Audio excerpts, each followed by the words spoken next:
Assalamualaikum warahmatullahi wabarakatuh. Perkenalkan, kami dari kelompok 4 perkembangan peserta didik kelas H Prodi Pendidikan Guru Sekolah Dasar. Dalam video kali ini kami akan mempresentasikan hasil diskusi kami, yaitu diagnosis dan solusi masalah peserta didik dan pengembangan kreativitas peserta didik. Perkenalkan, nama saya Raudatul Jannah, NIM A40121031. Saya selaku presentator pertama yang akan membacakan materi pengertian diagnosis belajar. Diagnosis merupakan istilah teknis di bidang medis. Nah, menurut Tornicke dan Hagen 530-532, diagnosis dapat diartikan sebagai upaya atau proses menemukan kelemahan atau penyakit apa yang dialami seseorang dengan melalui pengujian dan studi yang seksama mengenai gejala-gejalanya. Yang kedua, studi yang seksama terhadap fakta tentang suatu hal untuk menemukan karakteristik atau kesalahan-kesalahan dan sebagainya yang esensial. Yang tiga, keputusan yang dicapai setelah dilakukan studi secara seksama atau gejala-gejala fakta tentang suatu hal. Nah, dapat disimpulkan bahwa konsep diagnosis bukan hanya sekadar mengidentifikasi, tetapi juga memutuskan prediksi kemungkinan-kemungkinan untuk menyarankan cara pemecahannya. Selanjutnya yaitu kesulitan belajar. Menurut Sunarta 1985 ayat 7 bahwa yang dimaksud dengan kesulitan belajar adalah kesulitan yang dialami siswa dalam kegiatan belajarnya sehingga berakibat prestasi belajarnya rendah dan perubahan tingkah laku yang terjadi tidak sesuai dengan partisipasi yang diperoleh sebagaimana teman-teman sekelasnya.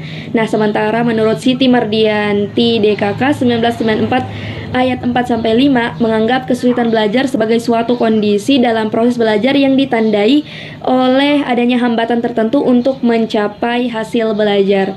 Nah, berdasarkan pengertian di atas dapat didefinisikan bahwa kesulitan belajar adalah suatu kondisi kesulitan yang dialami siswa dalam kegiatan belajar dengan ditandai hambatan untuk mencapai hasil belajar yang mengakibatkan prestasi belajar siswa rendah. Diagnosis kesulitan belajar adalah upaya untuk memahami jenis dan karakteristik serta latar belakang kesulitan-kesulitan belajar dengan menghimpun dan mempergunakan berbagai data informasi selengkap dan seobjektif mungkin, sehingga memungkinkan untuk mengambil kesimpulan dan keputusan serta mencari alternatif kemungkinan pemecahannya. Nah, diagnosis ini berperan untuk membantu guru lebih mengenal peserta didiknya serta membantu peserta didik untuk berkembang sesuai dengan kemampuannya. Perkenalkan, nama saya Rahmat Ramadan dengan nomor stambuk A40121050. Baiklah, di sini saya akan menjelaskan mengenai tentang jenis-jenis kesulitan belajar. Yang pertama itu ada yang disebut dengan learning disorder atau kekacauan belajar. Nah, seperti keadaan di mana proses belajar seseorang terganggu karena timbulnya respon yang bertentangan. Yang kedua itu learning dysfunction, gejala di mana proses belajar yang akan dilakukan siswa tidak berfungsi dengan baik, meskipun sebenarnya siswa tersebut tidak menunjukkan adanya subnormalitas mental, gangguan alatria, atau gangguan psikologis lainnya. Yang ketiga itu underachiever, yang mengacu pada siswa yang sesungguhnya memiliki tingkat potensi intelektual yang tertolong di atas normal, tetapi potensi belajarnya tergolong rendah. Kemudian yang keempat, slow learner atau lambat belajar. Di sini siswa yang terlambat dalam proses belajar sehingga ia membutuhkan waktu yang lebih lama dibandingkan sekelompok siswa lain yang memiliki taraf potensi intelektual yang sama. Terakhir yaitu yang kelima, learning disabilitas atau ketidakmampuan belajar.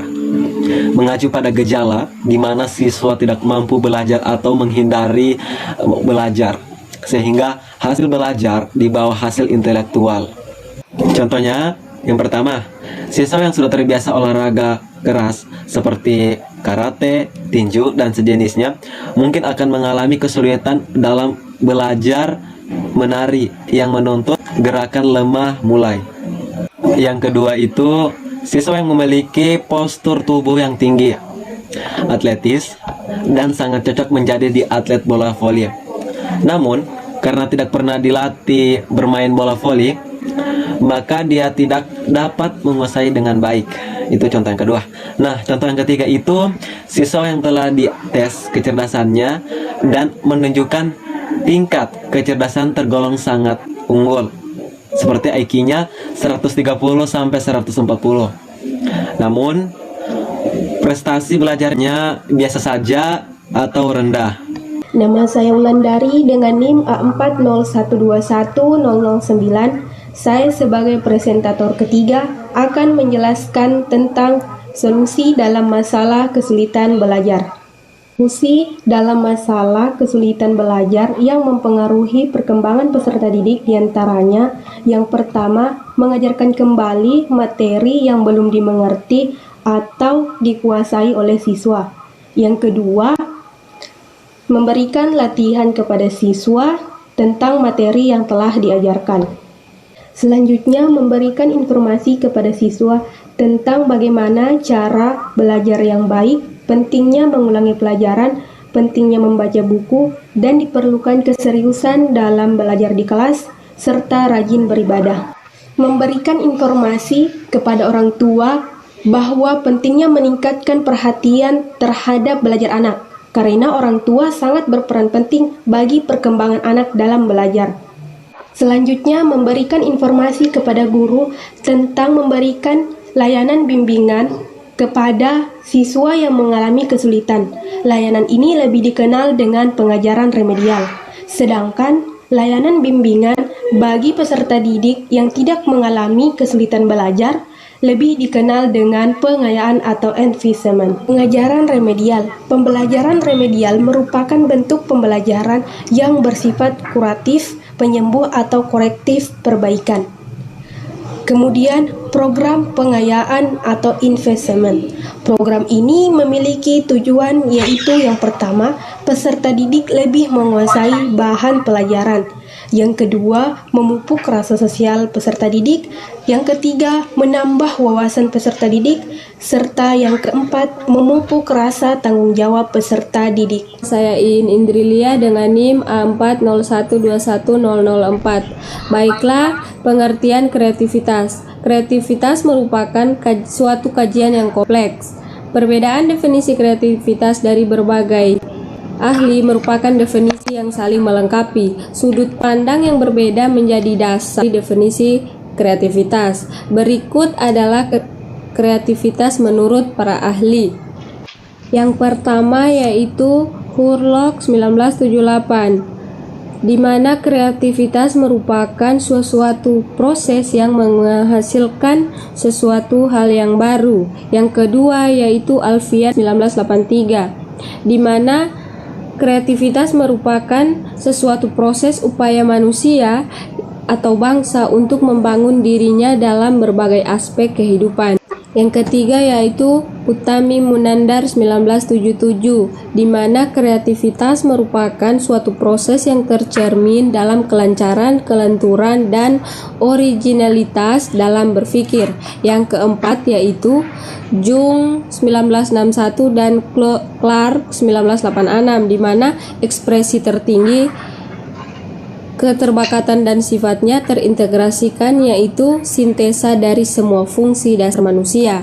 Yang kelima yaitu Selo Sumarjan 1983, di mana kreativitas merupakan sifat pribadi seorang individu yang tercermin dari kemampuannya untuk menciptakan sesuatu hal yang baru. Adapun manfaat kreativitas yaitu yang pertama, bertahan dalam memperbarui kondisi zaman. Yang kedua, memecahkan masalah lebih efektif dan efisien. Yang ketiga, yaitu menghasilkan produk yang lebih inovatif. Yang keempat, yaitu membuat hidup lebih bergairah. Perkenalkan, nama saya Nur Afni dengan NIM A401210039. Pengajaran kreativitas. 1. Strategi pengajaran kreativitas. Strategi pengajaran kreativitas juga diungkapkan oleh Hong DKK 2005 yang mengemukakan berbagai strategi pengajaran kreatif yang telah terbukti berhasil meningkatkan kreativitas para siswa. Strategi-strategi tersebut sebaiknya diterapkan sebagai aktivitas yang terintegrasi. Berbagai strategi tersebut ialah A. Strategi yang berpusat pada siswa. Strategi ini menuntut guru berperan sebagai fasilitator yang menolong para siswa untuk melakukan refleksi diri, diskusi kelompok, bermain peran, melakukan presentasi secara dramatikal, dan berbagai aktivitas kelompok lainnya. Guru juga berperan sebagai teman, belajar, inspirator, navigator, dan orang yang berbagi pengalaman. Para siswa diberi kebebasan untuk memilih perspektif yang akan mereka gunakan untuk mempelajari suatu topik. Berbagai metode tersebut akan membuat para siswa berubah dari pendengar pasif menjadi observer, mampu menunjukkan kemampuannya dan Scholiner. B. Penggunaan berbagai peralatan bantu dalam pengajaran. Guru-guru yang kreatif dan banyak akal menggunakan berbagai peralatan dalam mengajar seperti penghancur kertas, kotak mainan, palu, naskah tulisan para siswa, PowerPoint, komputer, dan peralatan multimedia untuk menggairahkan para siswa dalam berpikir, memperluas sudut pandangnya, dan memicu diskusi yang lebih mendalam. C. Strategi manajemen kelas. Strategi ini mencakup pembuatan iklim interaksi antara guru dan siswa yang bersahabat dan memperlakukan siswa dengan menghormati berbagai kebutuhan dan individualitasnya. Guru diharapkan mampu berbicara dengan nada dan bahasa tubuh yang ramah atau gentle kepada para siswanya. Guru diharapkan juga tidak menginterupsi atau menghakimi secara tergesa-gesa pada saat para siswa mengekspresikan ide-idenya. Perkenalkan, nama saya Nur Fadila dengan NIM A401210118. Baiklah, di sini saya akan melanjutkan materi mengenai pengajaran kreativitas yang keempat, yaitu menghubungkan isi pengajaran dengan konteks kehidupan nyata. Guru yang mampu memberikan pengajaran sesuai dengan konteks nyata kehidupan berarti telah membagikan pengalamannya kepada para siswa. Nah, hal ini akan menjadi pemicu bagi para siswa untuk memberikan respon, seperti berdiskusi dan berpikir dalam tingkat tinggi.